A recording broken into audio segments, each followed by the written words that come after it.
All right, soon it should kick off. Looks like it's coming together. Let's get that connection going, and we are live. We're live on camera 3. Change to camera 1. Dennis, we're live. We are, and Let's do it. welcome to a special edition of Digital CEO, Digital Marketing 101. But it's not for newbies. Not for It's noobs. for everyone. How many people do we know that have gone from nothing to $10 million, but they were just lucky because they knew Shopify? Or they just knew Facebook ads, or they just knew email marketing, and they didn't understand how all these pieces fit together. Today, we're going to show you how it fits together. So if you're new to digital marketing, you especially need this. If you're experienced and you found success in one tool, but you don't understand the other areas and you want to grow, you need this. Today is where you make sense, getting an overall framework of how all these pieces fit together. So that way you can learn how to learn. There's so many different things that you can chase. How do you decide? We're going to cover 3 components today, and I can't wait to see your feedback. So it's strategy made simple. There's no better diagram drawer or explainer out there than Dennis. So we even have today an iPad we're going to be feeding in, and we're going to be making all kinds of changes and drawings, and we want feedback from you guys too of how we can better display these. So let's just hop in and go for it. And if you like what you got, click subscribe so you can see all the other awesome episodes and give us feedback and give us encouragement, because that's the stuff that I know I feed off of. Let's do it. The internet started with search. I was a search engineer at Yahoo 20 some years ago, and search was a way to make sense of the number of web pages that are out there. It used to be that there were only a couple dozen web pages on the entire internet. Can you believe that? And now if you search like bananas, you end up with like 22 million results. Yeah. Do a search on Google that tells you how many there are. You can do different kinds of operators in title or on a certain website. There's different things that go into SEO and how the search engines work, but I'm not going to go into that, because if you're new to digital or you're experienced, the odds are you don't understand some of these fundamental components. So search and web are actually the same thing. Why? Because search engines are directories. They're bringing you to a website. And you could say, well, I have my website and people will come to it. Well, how are you going to get people to your website? You usually get there through Google, and you got to make Google happy. So the more traffic there is out there, whether you're doing it on paid, meaning you are buying it through Google Ads, which used to be called Google AdWords, or it's organic, which is what most people call search engine optimization. You're getting traffic from the search engine. Could be videos, which is YouTube. It could be regular search. It could be local search. There's so many different flavors of search that Google called it universal search 7 or 8 years ago. There's search that's on your phone. There's search for news. There's search for things that load quickly. There's search inside YouTube for YouTube Shorts. But the point is that Google controls search, even search inside a website, right? Search boxes inside a website, that box, that's search. Powered by Google? Most of it's powered by Google. Wow. Yep. And search and web go together because you're trying to drive people to your website. Of course. And most people stay in the paid organic side, but they don't realize there's this whole other area called social. And the most powerful kind of social is Facebook, in the same way that Google's the dominant search player today. Yeah. But we also know there's other social networks, and some people, they specialize in TikTok, like Dr. Brandon Brown. Yeah. He's amazing at TikTok. He just went live. He had over 1 million people visit his live, I believe it was, or 1 million Holy impressions moly. throughout the live. And then it stays like there's the data in TikTok now is just crazy how much he's driving, and all he talks about is migraines. One thing. That's one thing with this digital in general, is being the master of one thing versus the jack of all trades. This man has mastered one thing, migraines, and he literally has tens of thousands of people reviewing his content. The audience is out there, but because he's specialized so much, people are now coming to him versus him trying to make something that's going to be a good fit for everybody. Social is great word of mouth. And a lot of people think of social as Instagram, where you're showing off your pretend lifestyle, or Twitter, where you're arguing about ridiculous sorts of things, or Facebook, where it's kind of who your friends are, and other versions of social networks. But think of social as people. and all the content is built around the people, but it starts with the people. Think about search as the website, and all the information is built around the website, and people are on the outside. So when we bring search and social together, we're bringing word of mouth and activity back over into where people are finding information. And when people are finding information and they like somebody, let's say someone wrote a really great article, you're going to look them up and see who they are, right? Maybe you want to friend them. Maybe you want to hit them up on LinkedIn and say, hey, I'd love to have a coffee with you. Right. Or 15 minutes, right? This is how search and social fit together, where you're building information, where you're trying to rank on Google search results. By the way, if you have a website, you need at least 100 pages on your website. If you don't have 100 pages, you don't have enough shots on goal. Your personal website, firstname, lastname.com, tristanparmley.com, dennis-u.com. Got to get my sites up. Yeah, you got to get that up, because when people are engaging here in social, you want to bring them over to your website, right? They want to see who you are. Maybe you're like Mary Henderson and you're fantastic on LinkedIn, and your posts get thousands of people that are engaging on them. But if you can't bring them to your website, where then you have a landing page and they can give you an email address, they can learn more, they can spend time with you instead of, think of social as being at the mall. At the mall, there's lots of people and friends are hanging out, and that's the best place to meet lots of people, at the mall or at the library or at the sporting event or playing volleyball, whatever it might be. But if you really want to zero in on a relationship, they got to come over to your house. Yeah, of course. And in like 8th grade and middle school, it's like graduating, right? As you get older, like in middle school, a lot of people go to the malls to hang out with their friends, like at night, or they go to like the community center. And there's other events like that too, right? Like meetup, right? Before COVID, this is currently being recorded during COVID time, so we have no idea what day or time it is. We're just here. Yeah. And before then, there's meetup, and there's these other places where you go to an event for a specific group of people, or you go to a place where there's a lot of people, but there has to be a way to graduate to the next step. It's like going on a date, right? The idea for the first date is that there'll hopefully be a second, and you'll be so happy that there'll be a third, and you'll be so happy that there'll be a fourth and a fifth, and this idea that you have in your head of what you're looking for is fulfilled. And customers are doing the same thing, but us as marketers will flub it up because we try to make it about what we want. And could you imagine if you went on a date and somebody was like, nope, this is how I date, this is how we're going to do it, and this is what you're going to order, and this is exactly how it's going to be. There's no way that you would stay in that relationship. So think about building yourself as a human who's relatable, but at the same time demonstrating expertise. You're using social as a way for people to find out about you because of who your friends are, because of someone that's endorsing you, because of something that you've done that is interesting, which then causes them to want to spend more time. And you're scrolling through Facebook and you see lots of things that are happening. What causes you to stop and visit somebody's website and check them out more? Well, I mean, there's so much. For me, the first thing is the attention. Whatever the attention-getting thing is, it could be like the thumbnail of their video or the image, or if I know that person, then like Sean Dill, for example, I'm going to read everything that Sean says. I consider what he puts out there to be extremely valuable, so I'm always going to check it. And same thing for yourself. But I've got friends from home where if I see an update, I've got a friend who owns a business, and if I see an update of him working on wood, and I just see that picture, I'm automatically going to stop and say, well, what's Sam working on today? Because it's what's important to me. So the thing that's going to stop me is what's important to me. Think of social as a movie trailer, and think of the website as the actual movie. And YouTube is weird because it is a social network, arguably the second largest social network, but it's actually more like a website because it's a destination where people are, like, how long do you spend on YouTube when you're there? The rabbit hole. Let's be honest. You were there to look up this one thing, and then how long did you spend? 8 videos later? You get lost. You get stuck.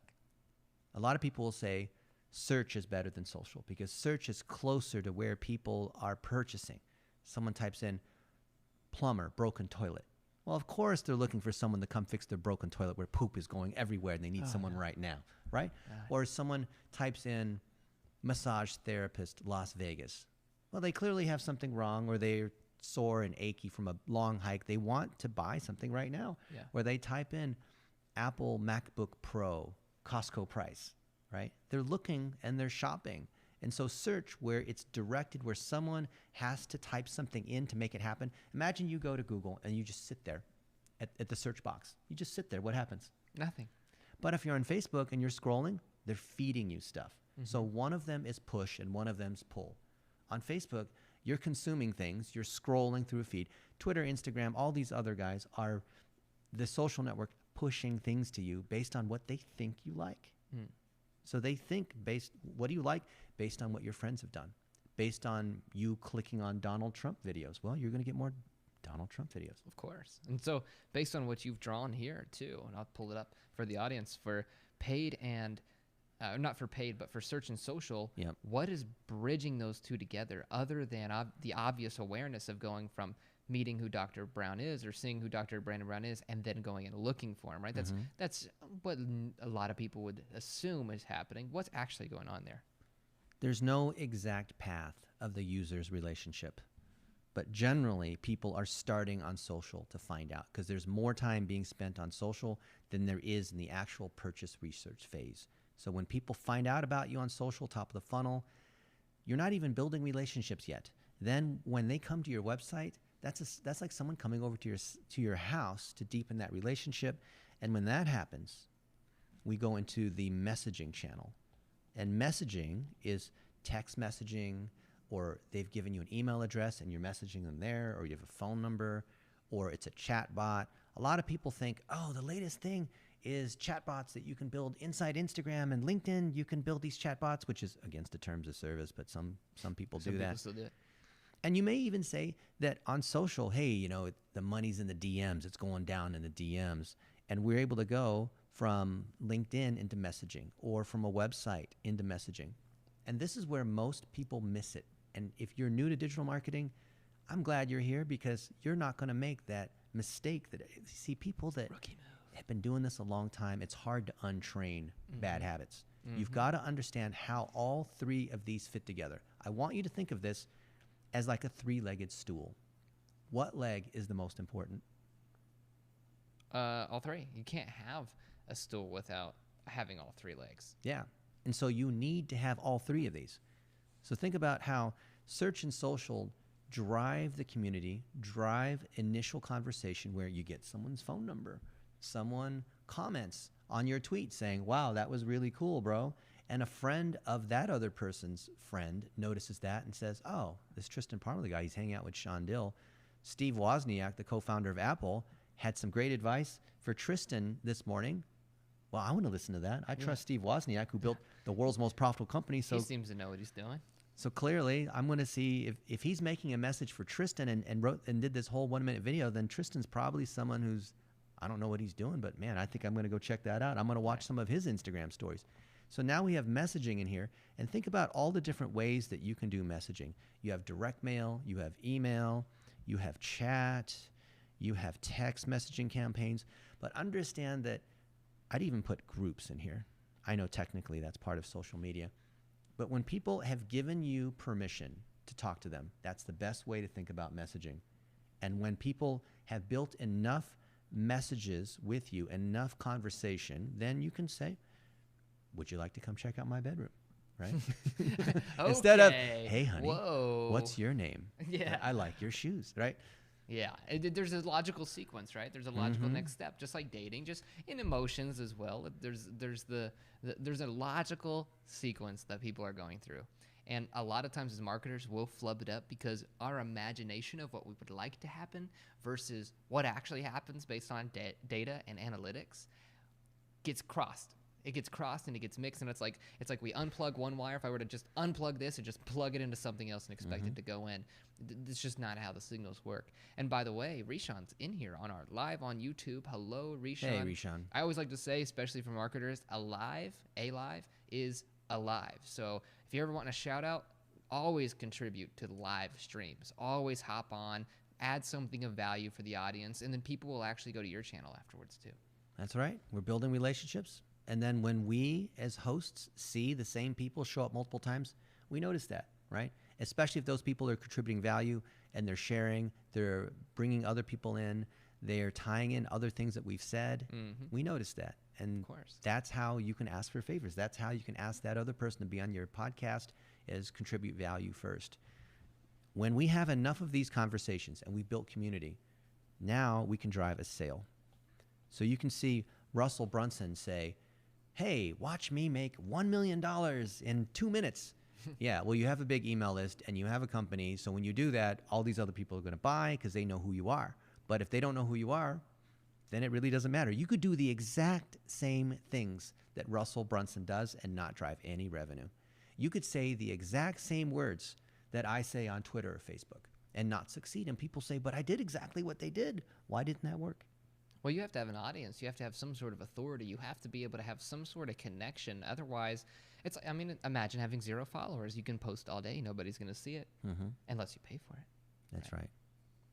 So in today's episode, we're intentionally avoiding a lot of the jargon and acronyms because I want you to step away from the detail of, oh, wow, I found this really cool technique that works really well and this other person made all this money doing it. I'm going to try to do the exact same thing.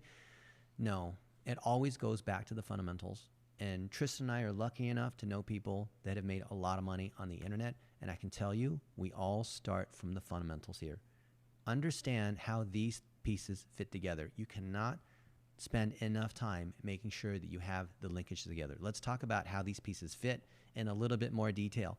When you come into Facebook, you have a profile, and maybe you have a business page, and maybe you have a public figure page, and you have a Twitter, and you have an Instagram, and you have, all WhatsApp and a Clubhouse and all these other pieces. And pretty soon you say, I've got too many things going on. And someone says, oh, you need a YouTube channel.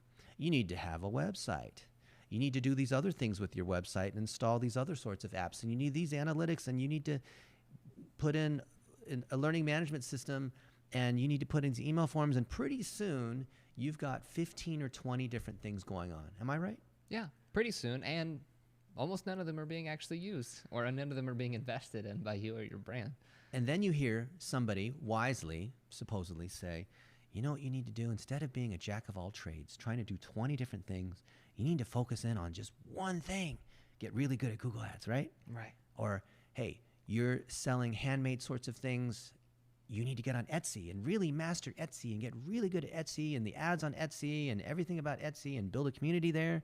And that's not necessarily bad advice. But where people go wrong is they are at either extreme. They think, well, I need to try to do everything because, FOMO. Right. Or I need to really focus in on one particular channel. Both of those are incorrect. Here's why. You want to understand the relationship that you're driving with the people who buy from you. And because you want to have these different stages of the funnel, I want you to remap what you are doing into these 3 stages of awareness, consideration, and conversion. Think of this as the top, middle, and bottom of the funnel. Some people call it tofu, mofu, and bofu. Some people call it, we call it why, how, and what. And in local service businesses, story, service, sales, like Tristan talks about. Other people call it problem, reaction, solution. There's so many different ways of having a general awareness of who you are, stories, down to sharing expertise, which is how, down to buy my product, which is the what. Here's what I'm selling. Here's the price. Here's how it's better than these other guys. Here's a special offer if you buy by Friday, limited quantity, 50% off, that kind of thing. You have to stage people through each of those layers. And those layers happen to intersect between search, social, and messaging. I've seen a lot of people, they'll sign up for Infusionsoft or MailChimp or HubSpot or one of these really cool email marketing tools. Or maybe they buy a website tool like a Wix or a Squarespace, or they set up WordPress. There's all these different tools. We have Builderall, that's a great tool. And they get so focused on a particular tool that they forget, wait a minute, I have this tool that will let me send messages, but what if I have the most amazing email marketing engine that sends all these emails, that has all the best features and configuring the emails and split testing, has all the features, but I don't have an audience? It won't matter. I don't have any emails. I'm on Facebook, but I have no fans. I have no followers. I'm a total loser. But don't call yourself a total loser. It takes time to build an audience and traffic. And that's why it's so good to be focused on a specialty more than a channel, because the thing that you do, the solution that you offer, the solution that your clients offer, if you're a marketer, as an entrepreneur, or if you're an entrepreneur within a company, like a marketer that works inside a chiropractic office, for example, there is a solution that you already have which means there are people with that problem, and they're in all kinds of different places, and they're in all kinds of different channels. And that's why Dennis said you don't want to be on either side of the extreme, because then you limit yourself. And you think that, well, everyone uses Facebook, so I have to be the master of Facebook, and I have to put all this stuff out there, when really Google might do better. So of all the different channels and the different tools and the things that you could chase with your limited time, how do you decide which tools and channels to focus on? Well, there's so many. There's so many options. How You do have to answer decide? this question. This is not a theoretical question. People waste time chasing all sorts of random things that could be amazing. The idea of the social amplification engine, which you can learn about in another episode, is let's take something that's good and make it bigger. Let's multiply whatever it is by 10. Let's say Tristan has a magic box right here, and anything I put in this magic box immediately gets 10 times bigger. So men, don't tell me what you would put in that box. Oh, no. What would you put in that box? Put a dollar bill in there. Pull it out, you get $10. That's pretty cool, huh? Yeah. Put my business in there. Yeah, 10 times bigger. Put in a gold coin, right? Put in an amazing Sony a7 R4 camera, and boom, out come 10 of them. I would love to have 10 of those, right? Wouldn't you? Yeah. Now, MacBook what Pro. happens if I put in nothing? Nothing happens. Now, what happens with most entrepreneurs that are starting a business? They got nothing. Nothing. They have no Starting audience. from zero. They have no winners. And if anything, they're multiplying garbage. Of course. Now, Bill Gates talks about technology. I've had the pleasure of meeting him and some of his friends. And he said that technology is a multiplier. Let's break that down for a minute and how that fits into what we're talking about here. If you don't have a winner and you start pouring things in here and you multiply by 10, what are you going to get? Let's say you have something that's losing money, a campaign that's losing $1 a day, and you multiply it. What are you getting? Well, 10 times 0 is 0. No, you're losing $1 a day. Oh, wow. You're Negative multiplying 10. that by 10. That's right. And let's say that you're wasting money on these other various tools. You're paying $300 for some kind of ClickFunnels. Nothing wrong with that tool. But now we're multiplying that by 10 because you're putting in more effort. Now you're losing $20 because Yeah. you have two different channels doing $10. Yeah. So what you're looking to do, because we're all business people, we are digital marketers and we have some kind of expertise, because you're not going to be a surgeon without the expertise of knowing how to do surgery. But we're business people. We have to make money. And if it's our business or we're working on someone else's business, we have to multiply the money that's being made out of this business. So this money here, I'm using green. I need to get more money. So if there's $2 signs, I want to have At least 3. $20 signs. I want 20. as many dollar signs as I can down here. How do I get more of these dollar signs down here? I need to figure out what that path is. What is that path? And how do I make that signal stronger and stronger and stronger?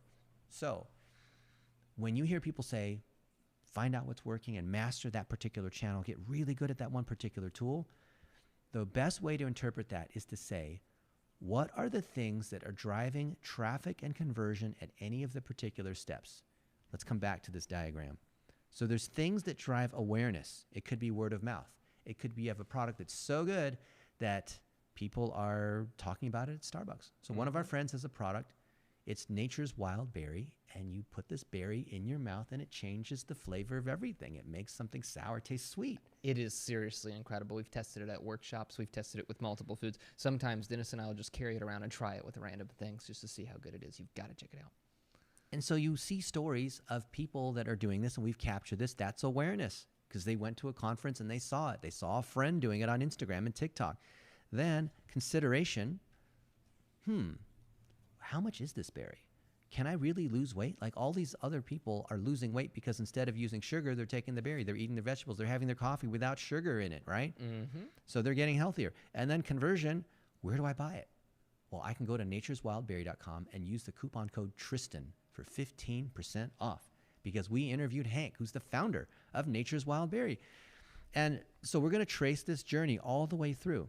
So when we're going from awareness, which is people have seen your stuff, to consideration, that's the linkage here from awareness to consideration is called traffic, right? You need some more room? No, that's good. I can squeeze my way around here. Oh, isn't this really cool? Yeah, wow, it is. I am now fantastically pro. The iPad will also, you can put your hand on it actually too. Yeah.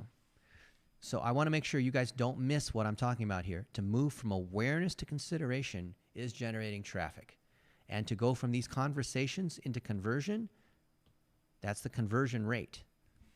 So we're constantly trying to move people all the way down. And I know the funnel is usually driven down, but the best way to think about it is it's actually walking up a down escalator. Because the idea of a funnel assumes gravity, just people naturally will come all the way down and buy. And all you have to do is just sit there and people will, just like a sieve or whatever, people will just naturally strain their way all the way down to the bottom. What happens if you're just standing there on a down escalator? Oh, you're going to keep going down. And what happens if you want to go up to the top of a down escalator? I did this in middle school all the time. You've got to run. I love that. I love doing that. I still do. I'm like a child. We're in the airport and I'll do that. Yeah. So you're trying to get people to buy. You have to create more momentum to get people to be able to buy from you, to move through these different stages. Focus on where you are generating the most traffic and generating the most conversion. It may be that, and by the way, look at real data. This is where analytics comes in. You don't do analytics for the sake of it. You're not going into TikTok because Gary Vaynerchuk said you need to be there.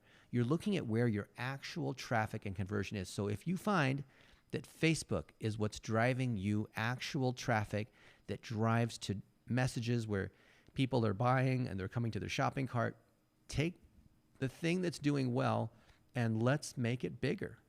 So literally come here and let's make it bigger and bigger. Let's take this thing and add more to it. And when we do, we're stacking more dollar bills, y'all. Dollar bills. That's right.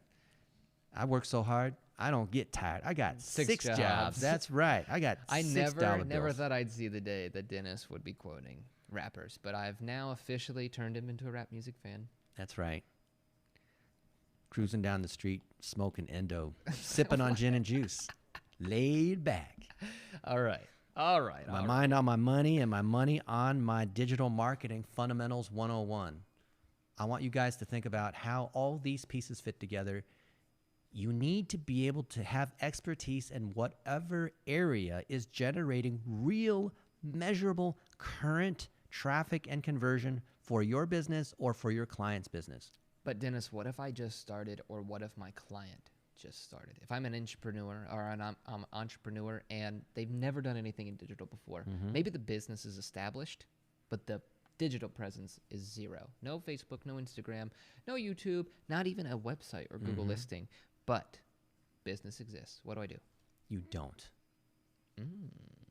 Because what happens? What we have here is this amazing machine, which is what you're learning here at Digital CEO and the Cairo Revenue YouTube channel, is taking something and multiplying it by 10.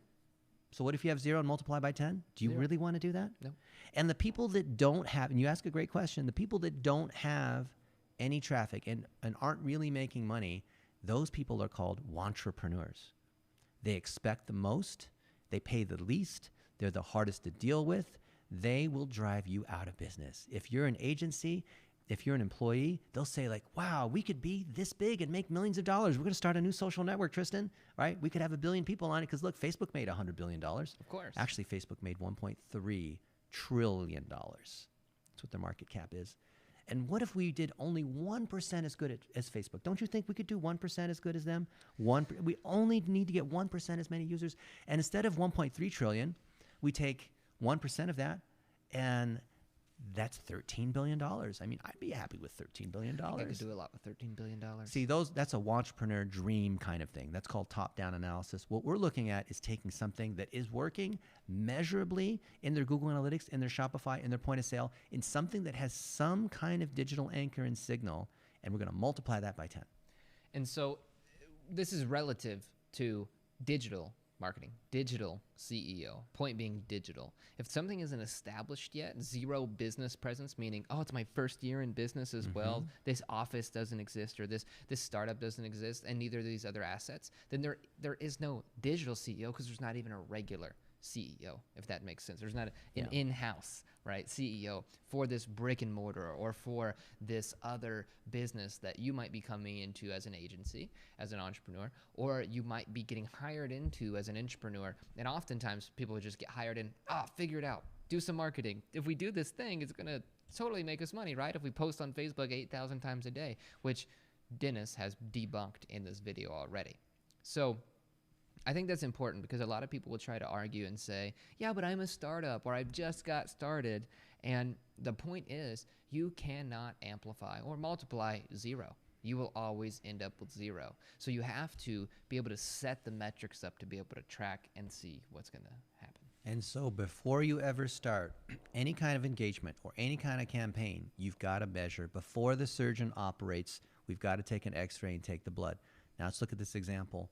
We go into our analytics, our Google Analytics, our Facebook Analytics, whatever's working, and we immediately kill all the things that aren't working, which is the majority of all of them, and figure out what is working. This one's working, this is working, and this is working, right? And when that's the case, I'm going to multiply, I'm going to focus in. Let's say that Twitter is working really well organically. I want to multiply that. So I'm going to run Twitter ads against those posts. I'm going to figure out the combination of content and targeting. Like, what is it that causes people to purchase and resonate with that particular client or business? Whatever's working for that business already, I'll say, let me take that and I'm going to copy it over to Facebook and see if that same content will work. I'll take something that's resonating on Reddit and I'm going to copy it over into YouTube or a blog post. I'm going to take something that's working on YouTube and I'm going to make a Facebook version of it because it's already been tested. It's like cheating. It's like being able to go into the future in a time machine and see what the score is, right? And then place your bet. One of my favorite reasons for traveling internationally is that besides like we get first class, flights and hotels, we get treated really well and get to go to new countries where they're paying for the vacation. But besides that is they invite us over, like Brazil. I'm a mini celebrity for some reason in Brazil. And I'll teach about the latest in digital marketing there in front of these huge audiences, like stadiums sometimes. I'm like, wow, I'm just like some guy. Like, that's cool. And I'm talking about what's going on now in the United States, but because they're 3 to 5 years behind, we are fortune tellers. And they see us as bringing the latest and greatest. Wow. Now imagine that you could do this all the time. Just like Back to the Future. You knew what the score was to tomorrow's football game. You knew what the stock market was going to do. That's what we're doing here. Why? Because we're taking something that's working. It's working on YouTube.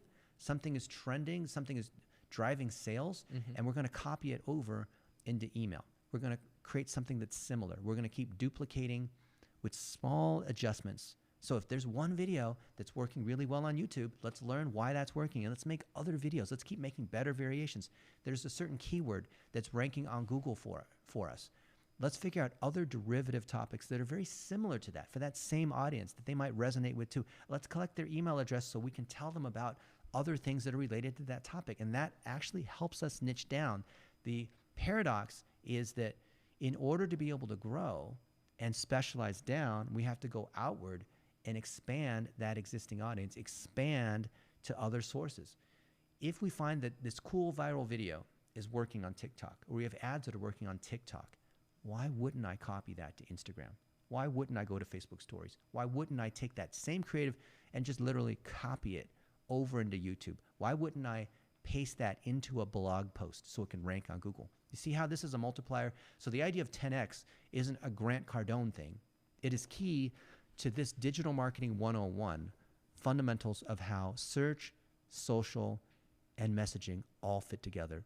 My friends, if you understand this, think about how easy it is for you to figure out what you need to focus on, how you can optimize where the winners are, multiply those winners, make more money, and then come back and tell us how awesome that was. Wow. What a like value bomb to be able to break it down into those three things. And if you're just now coming into our live stream, because we are streaming these live, then now would be the best time to scroll backwards and scrub and pick out the best snippets, put them in the comments, like the best one-liners, the things that you heard.